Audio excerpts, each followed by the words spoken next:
जय हिंद। आइए आज आप सबों के बीच में मैं चर्चा करना चाहता हूं कि जैसा कि अभी वर्तमान समय में आपका इंटरमीडिएट का एग्ज़ाम हो गया। अब आप सबों के बीच में बहुत ज़्यादा असमंजस होगा कि मैं क्या करूं अब, है ना। जैसे आप कोई भी चीज़ का अभी तैयारी करना चाह रहे होंगे, आपके मन में विभिन्न प्रकार के प्रश्न आपके मन में आ रहे होंगे, ठीक है। जिसमें सबसे पहला प्रश्न ये होगा कि कौन सा स्ट्रीम में मैं घुसूं जिससे मेरी सफलता बहुत जल्दी हाथ लगे, ठीक है। या कौन सा सब्जेक्ट लेकर के ग्रेजुएशन करें। इन तमाम तरीके की बातें आपके मन में आ रहा होगा। निश्चित तौर पे अभी तो खैर आप रिलैक्स कर रहे होंगे, निश्चित तौर पे रिलैक्स कर रहे होंगे। और कुछ ही दिन के बाद में अब जो ऐसे कि जो मैट्रिक के जो विद्यार्थी हैं, ये सभी लोग अब जो ऐसे इंटरमीडिएट में एडमिशन लेंगे, ठीक है। ध्यान रखिएगा। तो इंटरमीडिएट में एडमिशन कौन सा स्ट्रीम से लें जो मेरे लिए बेटर हो, मेरे लिए सबसे अच्छा हो, या मैं ग्रेजुएशन कौन से विषय से करूं जो मेरे लिए सबसे सुपर हो, सबसे बेहतरीन हो। और निश्चित तौर पर क्यों ना, सबको अपने भविष्य की चिंता होती है। हर इंसान चाहता है कि हम अपने भविष्य में सेटल हों, अपने पैर पे खड़ा हों और निश्चित तौर पे अपने गार्जियन का बोझ ना बने।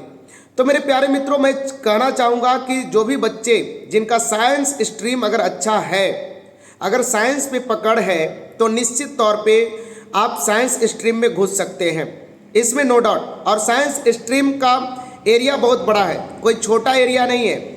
और उसके बाद में अगर साइंस स्ट्रीम में अगर मैं बात करूं मैथमेटिक्स पेपर का, तो निश्चित तौर पे याद रखिएगा इस मैथमेटिक्स पेपर में बहुत ज़्यादा डिमांड है। चूँकि मैथमेटिक्स के लिए बहुत से बच्चे क्या होते हैं ना, डर जाते हैं, जिसकी वजह से वो मैथमेटिक्स पेपर में जो ऐसे ग्रेजुएशन नहीं कर पाते हैं मैथमेटिक्स पेपर से। और अगर मैथमेटिक्स पेपर से ग्रेजुएशन आप नहीं करते हो तो इसमें क्या होता है ना कि आप आगे चल के फिर बीएड करना चाहते हो, आप सोशल साइंस ले लेते हो, इकोनॉमिक्स ले लेते हो, आप पॉलिटी ले लेते हो, उसके बाद में ज्योग्राफी ले लेते हो, है ना। उसके बाद में जो ऐसे कि हिस्टोरी आप ले लेते हैं, जो इस सब की पर्याप्त मात्रा में भंडार के रूप में पड़ा हुआ है। जैसे ना कहा जाता है कि झरिया में कोयले का भंडार है, उसी तरीके से हिंदुस्तान में इन तमाम आर्ट्स स्ट्रीम वालों का भंडार पड़ा है भाई। तो कम से कम हाँ, अगर आर्ट्स में लेता है तो फिर लिटरेचर में जाइए, अगर आर्ट्स लेनी है तो फिर लिटरेचर में चलिए। अगर लिटरेचर आप लेते हो, जैसे लिटरेचर में आप अगर उर्दू लेते हैं, आप संस्कृत लेते हैं, आप हिंदी लेते हैं, आप इंग्लिश लेते हैं, ये आर्ट्स में लिटरेचर बहुत बेहतरीन है, बेस्ट अपॉर्चुनिटी है आप लोगों के लिए।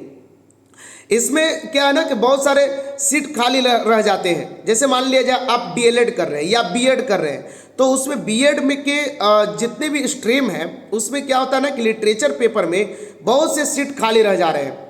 तो इस तरीके से इन तमाम स्ट्रीम को अच्छे तरीके से देख करके अपने सब्जेक्ट का चयन करेंगे।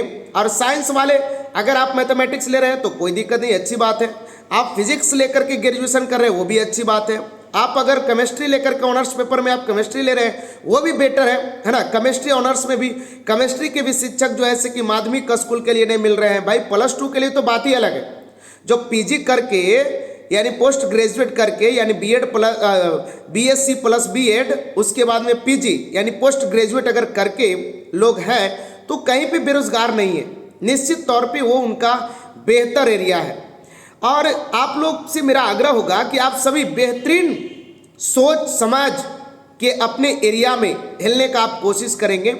आप जहां भी जाएं, जिस स्ट्रीम में जाएं, याद रखिएगा आपको संघर्ष करना पड़ेगा। हाँ, अब मैट्रिक वाले जो बच्चे जो इंटर में जाएंगे वो प्रयास करें कि पॉलिटेक्निक कर लें। अगर उनकी घर की स्थिति, उनके घर की स्थिति अगर बेटर है, उनके पिताजी अगर अर्थव्यवस्था में सक्षम है, तो वो पॉलिटेक्निक कर लें, बेटर होगा। कोई ना कोई जो ऐसे कि आपके पास में एक टेक्निकल डिग्री होनी चाहिए। अगर पॉलिटेक्निक करने में सक्षम नहीं है तो उसके बाद में एक और टेक्निकल डिग्री है आईटीआई, है ना। तो आप आईटीआई भी कर सकते हो। आईटीआई में भी आपके लिए बढ़िया ऑफर है कि कहीं भी आप किसी भी स्ट्रीम में जा करके, किसी भी जगह में जा करके आप अगर टेक्निकल डिग्री रखे हुए हैं तो आपको उसमें मौका मिल जाएगा निश्चित तौर पे। और बेहतरीन प्रयास करने की ज़रूरत है। आप सबसे पहले अगर प्रयास करें कि आप जो है कि गवर्नमेंट आईटीआई निकालने का कोशिश करें, गवर्नमेंट पॉलिटेक्निक निकालने का कोशिश करें। अगर आपका गवर्नमेंट पॉलिटेक्निक हो जाती है तो बेहतर है ना। उसके बाद में अगर गवर्नमेंट ITI होता है तो और ज़्यादा अच्छा है। तो इन तमाम मुद्दों पे मैं चाह रहा था कि आप सबों के बीच में मैं वीडियो बना करके भेजूं, ताकि आप सभी किसी भी प्रकार का कन्फ्यूज़न में ना रहें। आप बेहतरीन प्रयास कीजिए और सभी लोग बड़ी सोच समझ करके किसी भी स्ट्रीम में जाएंगे, ठीक है।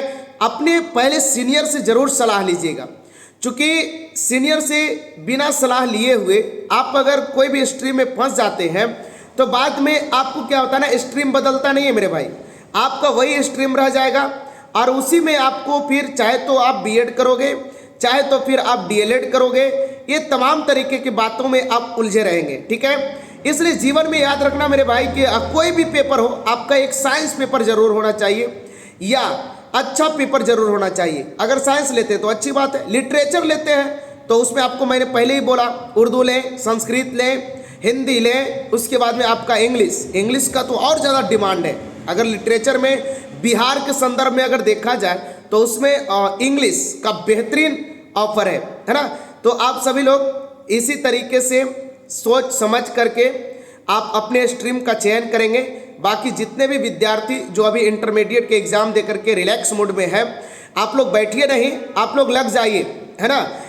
लग जाइए अपने तैयारी, अपने भविष्य के मंजिल को खोजने में लग जाइए। आज से ही तय कीजिए कि हमारा मंजिल कहाँ है और कैसे मिलेगी। जब तक आप मंजिल को खोजेंगे नहीं तब तक आपका मंजिल मिलने वाला नहीं है। इसलिए याद रखिए, कहा जाता है कि चल पड़ा जब राह में तो मंजिल समझ लो पास है। चल पड़ा जब राह में तो मंजिल समझ लो पास है, रुक गया घबरा कर जो जिंदा नहीं वह लाश है। इसलिए घबराना नहीं है। जब अगर आपने तय कर लिया कि मुझे मंजिल को पाना है, याद रखिएगा बिना मंजिल को पाए हुए आपको थकना नहीं है। तब तक चलना है जब तक कि हमें मंजिल नहीं मिल जाती है। स्वामी विवेकानंद जी का वो थॉट्स याद है ना, हमें तब तक चलना है जब तक कि मंजिल नहीं मिल जाती है। उठो, जागो और तब तक नहीं रुको जब तक कि मंजिल को प्राप्त नहीं कर लेते हो। इसलिए याद रखिएगा, अपने मंजिल को प्राप्त किए बिना झुकना भी नहीं है, ठीक है। आप भगत सिंह जैसे इन तमाम वीर सपूतों का जीवनी देखिए, स्वामी विवेकानंद जी का कुछ मोटिवेशनल वीडियो देखें, है ना। कुछ शिक्षक हैं जो बेहतरीन तरीके से मोटिवेशनल कहीं ना कहीं बेहतरीन अध्ययन किए हैं, तो उन लोगों का आप पढ़ने का कोशिश करेंगे। और जीवन में याद रखना, हाई फाई कंपटीशन के लिए हमेशा अभी से ही सोचना। जब भी सोचना तो कुछ बेहतर करने के लिए सोचना। आप सोचना कि हमें UPSC करना है, और UPSC में अगर कोई बच्चा एक बार हिलता है ना मेरे भाई, तो याद रखना उसको पता चल जाता है कि ज्योग्राफी क्या होता है, उसे पता होता है इकोनॉमिक्स क्या होता है, अर्थव्यवस्था क्या होती है, ज्योग्राफी क्या होता है, उसके बाद में उसको पता है इतिहास क्या है ना। यानी कि उसको ऑल सब्जेक्ट ऑल पेपर में उसे बेहतरीन नॉलेज होता है और पूरी दुनिया को जानने का प्रयास करता है, पूरी दुनिया को समझने का प्रयास करता है। आपको जीने का कला आ जाएगा। आप अगर UPSC करते हो ना मेरे भाई, तो याद रखना आपकी जीने का कला, समाज में कैसे चलना है, किसके साथ में क्या बोलना है, ये तमाम तरीके के बातें आपको UPSC प्रिपरेशन आप अगर करते हो तो इसमें आपको मिल जाएगा। इसी के साथ आप सभी को बहुत बहुत धन्यवाद। जय हिंद, भारत माता की जय, वंदे मातरम। Thank you.